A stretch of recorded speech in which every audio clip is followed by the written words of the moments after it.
Fala moçada, beleza? Estou aqui mais uma vez para ajudá-los no plano de estudo tutorado do Governo de Minas Gerais, pessoal. Volume número 1, semana número 3. O tema dessa semana é globalização econômica. Mas antes da gente começar, pessoal, não se esqueçam de se inscrever no nosso canal, pessoal. Nos sigam nas nossas redes sociais também, visite nossa plataforma. Pessoal, quem também tiver interesse, agora eu vou começar a mexer no meu Instagram, prof.galvão.gel. Pode me seguir lá que eu vou começar a postar várias coisas por lá, coisas do Escola Online também. E também nos sigam no nosso Instagram do Escola Online. Eu sou o professor Galvão, professor de Geografia.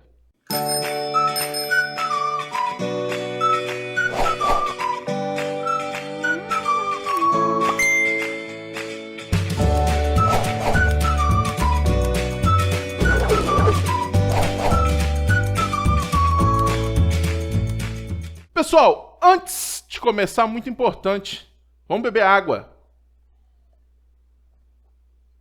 Eu sei que vários de vocês passam horas sem beber água, pessoal. É importante mesmo quando a gente está aí, às vezes parado, fazendo uma atividade que não traz um cansaço, a gente dá uma hidratada, beleza? Para a gente entender a globalização econômica, a gente precisa entender alguns pontos específicos. Por exemplo, a nova divisão internacional do trabalho. A modificação das relações econômicas existentes, principalmente econômicas, existentes entre as grandes nações, ou os países desenvolvidos, os países ricos, com os países subdesenvolvidos, os países pobres, beleza? Onde ela se modifica, porque até então a gente tinha os países desenvolvidos industrializados, vendendo os produtos industrializados para os países pobres vendendo os produtos primários. Agora não. Com a nova divisão internacional do trabalho, no mundo mais globalizado, nós observamos a industrialização dos países subdesenvolvidos, a chamada industrialização tardia. Por quê? As grandes empresas, as antigas multinacionais chamadas hoje de transnacionais, elas perceberam que a produção fragmentada em países subdesenvolvidos, principalmente, ela se tornava mais barata. Como assim, professor? A mão de obra é mais barata num país subdesenvolvido, as leis ambientais são menos rígidas, o incentivo fiscal é maior, o câmbio pode ser desvalorizado. Existe uma série de fatores que fazem com que a produção seja mais barata. Então, a gente começa a observar empresas multinacionais se fixando em países subdesenvolvidos para sua linha produtiva, justamente porque é uma produção mais barata. Então, existe essa modificação da divisão internacional do trabalho. Mas isso só é possível devido à globalização. Os meios de transportes cada vez mais rápidos, mais eficientes, levando grandes quantidades em pouco tempo. Possibilidade de comunicação entre os diferentes, como eu posso dizer, diferentes pontos produtivos, entre a matriz e as filiais, por exemplo. A questão possibilitar você, por exemplo, ter uma reunião atualmente sem estar presente com a pessoa, a partir, por exemplo, da internet. Então isso faz com que nós tenhamos uma modificação dessa divisão internacional do trabalho. É o momento que nós temos, por exemplo, o surgimento dos tecnopolos, a partir ali do final do século XX, onde os países desenvolvidos possuem grandes tecnopolos, áreas de produção tecnológica e científica que acabam atraindo empresas de tecnologia. Então essa produção tecnológica foca principalmente nos países desenvolvidos. Essa produção menos tecnológica, de produtos mais baratos, nos países subdesenvolvidos. Então nós podemos dizer que agora os países desenvolvidos são principalmente detentores da tecnologia e do capital. Os países subdesenvolvidos, fornecedores de matéria-prima, de produtos industrializados, e necessitando da tecnologia estrangeira. É o momento que nós dizemos que vivemos o capitalismo informacional. O próprio informacional demonstra o aspecto da globalização. A nova ordem mundial, a gente vê que se nós saímos de uma ordem bipolar, no século XX, século XXI, desculpem, nós temos uma ordem multipolar, né, vários polos de influência, isso principalmente devido a a ascensão dos blocos econômicos e de algumas novas potências, como a China, beleza? E quais são os impactos negativos do mundo globalizado, né? Existem aspectos negativos, porque muita gente fala, agora tudo chega a todos os lugares. Não, a globalização, pessoal, ela segrega. As informações, elas valem dinheiro hoje. Hoje, o mercado, vamos dizer assim, abstrato, ele é muito forte, beleza? E o mercado concreto, ele perde um pouco de espaço, vamos dizer dessa forma. Pessoal, a xenofobia. Países desenvolvidos geram esse repúdio, ou intensificam esse repúdio ao diferente, ao estrangeiro, né? Por quê? Porque a globalização permite dar uma maior facilidade dos movimentos migratórios. Então, os países em péssimas condições são locais repulsores de população, enquanto os países desenvolvidos são atrativos, né? Eles atraem esses fluxos. Então, as populações nativas acabam tendo um ódio por esses imigrantes em alguns lugares. Isso faz com que vários países desenvolvidos aumentem, intensifiquem suas barreiras, em alguns casos, inclusive barreiras para a entrada de população. Em alguns casos, ao ponto de criar muros mesmo, pessoal. Beleza? Isso demonstra um aspecto bem intenso da globalização. E a globalização, ela aumenta a distância entre os países pobres e os países ricos, né? Os países ricos cada vez com um valor produtivo, um valor de mercado maior, os países pobres cada vez ficando mais distantes desses avanços tecnológicos, por exemplo. Pensando nos blocos econômicos, pessoal, nós podemos pensar o seguinte, por que eles surgem? Por exemplo, o Mercosul. O Mercosul foi uma forma encontrada lá em 1991, a partir do Tratado de Assunção, dos países ali da porção sul da América do Sul se fortalecerem economicamente, estreitando as suas relações comerciais, e também politicamente, né? A União Europeia. Nenhum país da Europa tinha condição naquele momento de bater de frente com os Estados Unidos. Mas uma Europa unificada, ou quase toda unificada, possui esse poder. Então a União Europeia faz frente aos Estados Unidos. Então, os blocos econômicos, eles foram formas de fortalecimento, tanto econômico como político, de determinados países. E eles possuem níveis de interação, né? O primeiro nível, o livre comércio, quando se tem a diminuição das taxas ou a extinção de taxas de comércio entre os países membros do bloco. A união aduaneira, além das características do livre comércio, que é a facilidade do comércio entre os países membros, nós temos a delimitação de taxas externas comum, ou seja, uma dificuldade para os países fora do bloco em comercializar com os países dentro do bloco. E o mercado comum, sua principal característica é livre circulação de pessoas e de mercadoria entre os países membros. O mercado comum ele pode avançar em dois níveis. A união monetária, que é você ter um banco próprio, um banco central próprio, e também uma moeda própria. A União Europeia é um grande exemplo. A União Europeia, desde 98, criou o euro. O euro foi consolidado como papel moeda oficial em 2002. E também a união política. A união política é você ter um instrumento político, um aparato, uma burocracia política em comum. A União Europeia é um exemplo. Possui o Parlamento Europeu, que possui as três esferas do poder: o judiciário, o executivo e o legislativo. Beleza? Por isso, a União Europeia chega ao ponto dela ter representatividade em órgãos internacionais como o G20. Devido justamente a essa complexidade política que ela possui, como se fosse quase uma unidade, um país. Mas, claro, cada país possui autonomia dentro do bloco, mas necessita compreender e, claro, seguir as diretrizes daquele bloco, beleza? O Mercosul, por exemplo, um exemplo de união aduaneira. O NAFTA, ou a USCAN, como é chamado agora, um exemplo de livre comércio. Rapa mole é doce, mas não é dura não. Atividade número 1, pessoal. Eu já ia perguntar, gente, o que aconteceu com o layout, né? Ele aí. 1. O processo de globalização tem, na atualidade, provocado grandes mudanças, tanto nas esferas econômica, financeira e política, quanto na vida social e cultural dos povos e das nações, em escala mundial.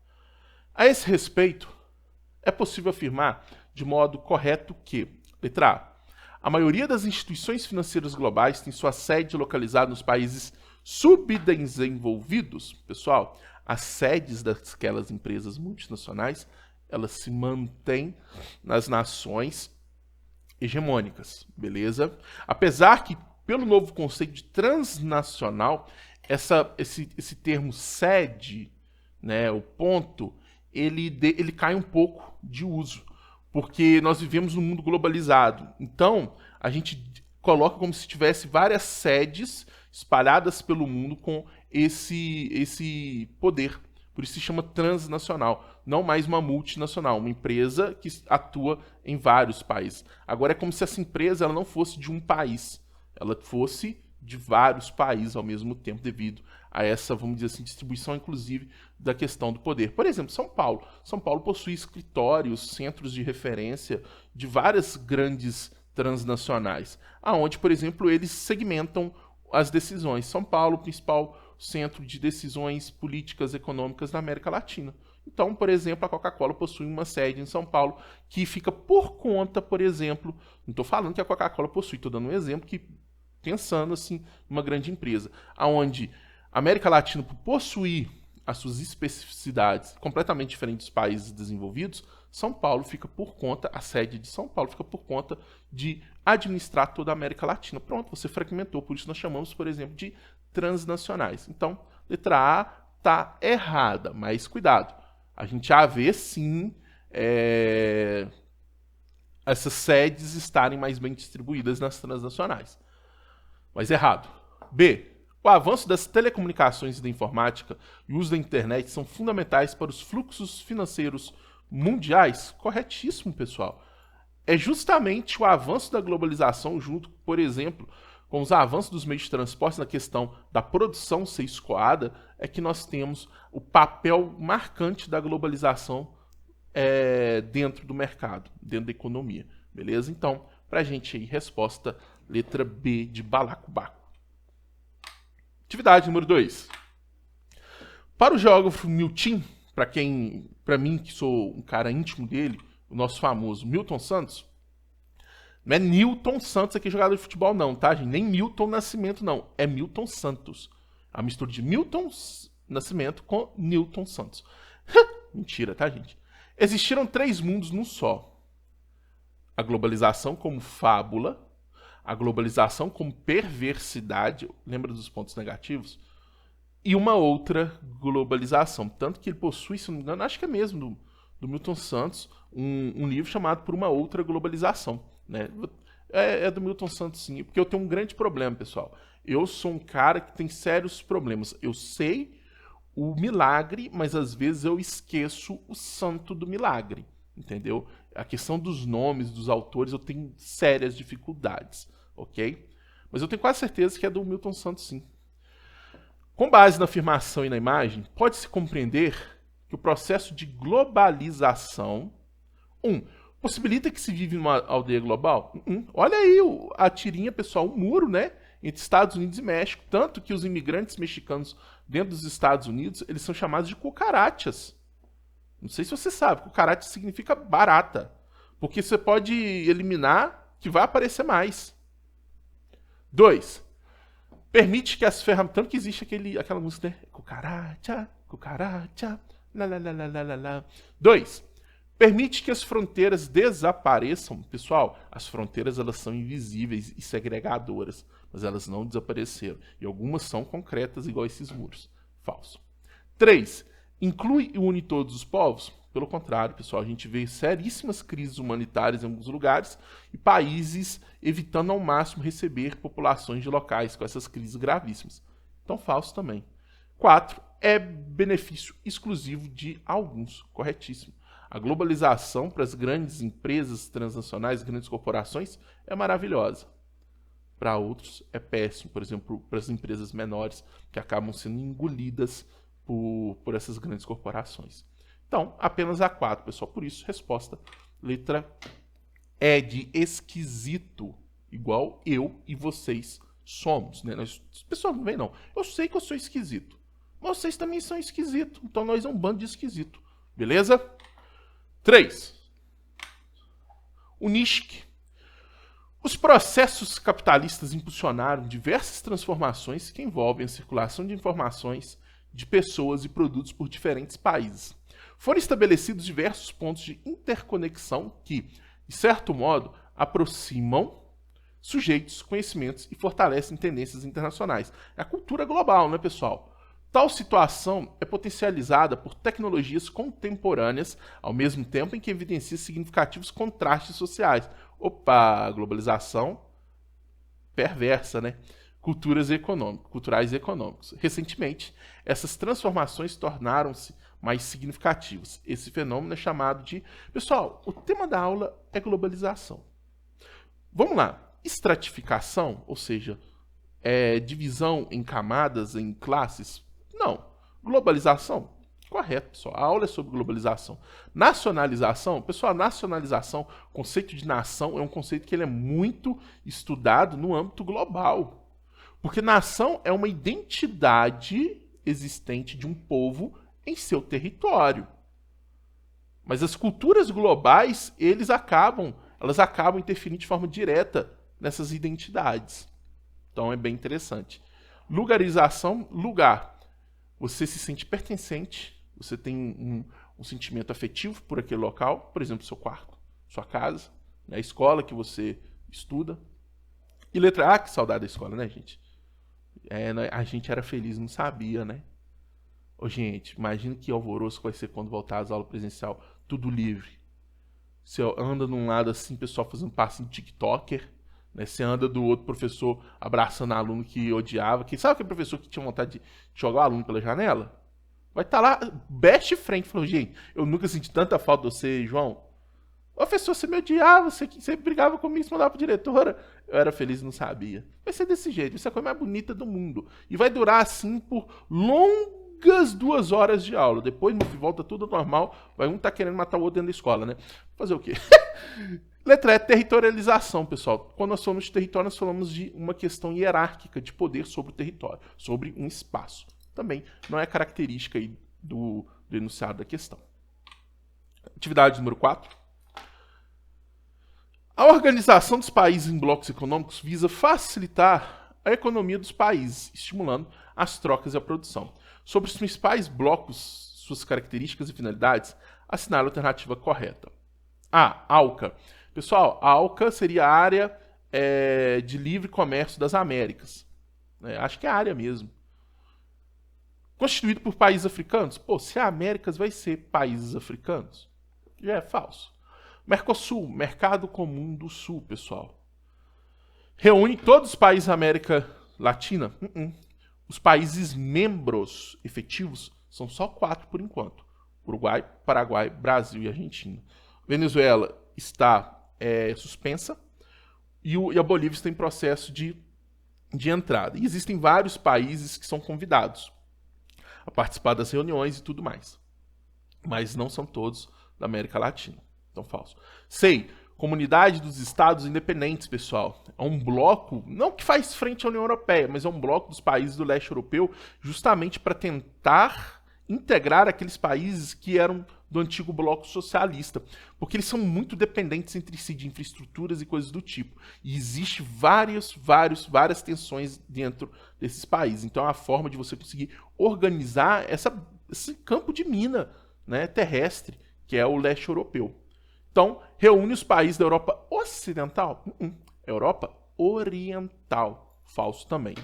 D. União Europeia. Formada por todos os países da Europa? Falso. Vários países da Europa. Todos? De jeito nenhum. Então, falso também. Então, sobrou a letra E. NAFTA. Formado pelos países da América do Norte. Eliminou as barreiras tarifárias entre os seus membros. México, Estados Unidos e Canadá. Eu, particularmente... Essa questão ela é tranquila, ela é fácil.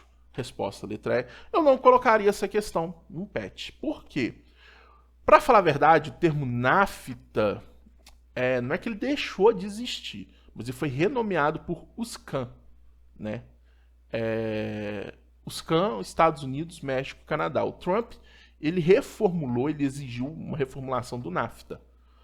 E o NAFTA, ele mudou um pouco, tá? Algumas pessoas chamam até de NAFTA 2.0, mas, sei lá, eu não sei lá. Quando se fala de NAFTA, a gente tem que ser bem preciso nas suas modificações atuais. Então, ainda é um livre comércio, mas com algumas restrições, inclusive algumas medidas sobre os Estados Unidos. Mas tudo bem.